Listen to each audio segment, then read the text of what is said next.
Exatamente. Relembra para nós o que caracteriza exatamente um acidente do trabalho.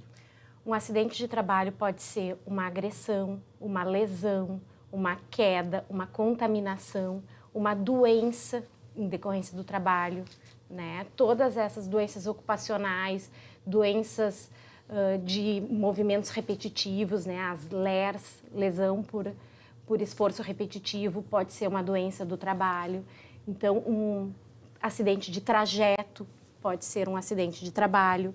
A pessoa está indo de casa para o trabalho, do trabalho para casa.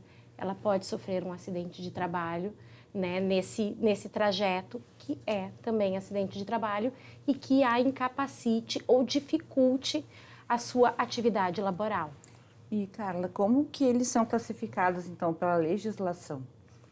Eles são classificados como típicos. O acidente de trabalho típico é o acidente, a contaminação, a lesão por esforço repetitivo, né? Os atípicos, que podem ser os por equiparação, quando acontece um acidente de trajeto, um acidente que a pessoa está no refeitório, ela não está desempenhando a atividade naquele momento, mas ela sofre um acidente.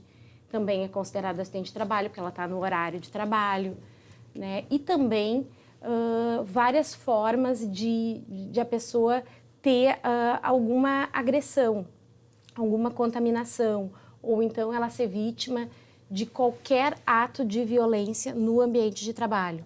Também São é acidentes, considerado. são A senhora considerados. citou aqui entre os tipos a lesão por esforço repetitivo, não é? Porque eu destaco esse tipo de acidente do trabalho porque muitas vezes a gente imagina que um acidente do trabalho acontece apenas na indústria, na obra, enfim, num deslocamento, mas não. Esta lesão por esforço repetitivo, fazendo muito tempo o mesmo movimento, que gera essa lesão. Então, eu trago aqui o exemplo da mão, não é? Porque eu sei de alguns exemplos, mas é um caso de acidente do trabalho que muitas vezes a pessoa não sabe que é um acidente de trabalho.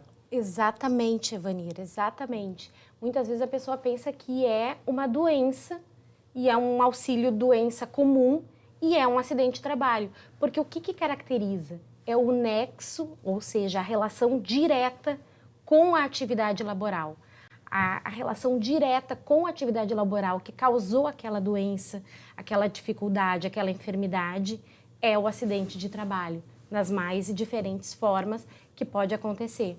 Diferentemente de uma doença comum. Eu digo uma doença comum, como dizer assim, a pessoa adoeceu porque ela teve um Alzheimer, porque ela teve alguma doença que já era da hereditariedade dela ou da idade dela, mas não tem vinculação direta com o trabalho, é uma doença passível, claro, de benefício por auxílio doença, não auxílio acidente. É importante a gente fazer essa diferenciação porque os direitos são diferentes nas duas situações.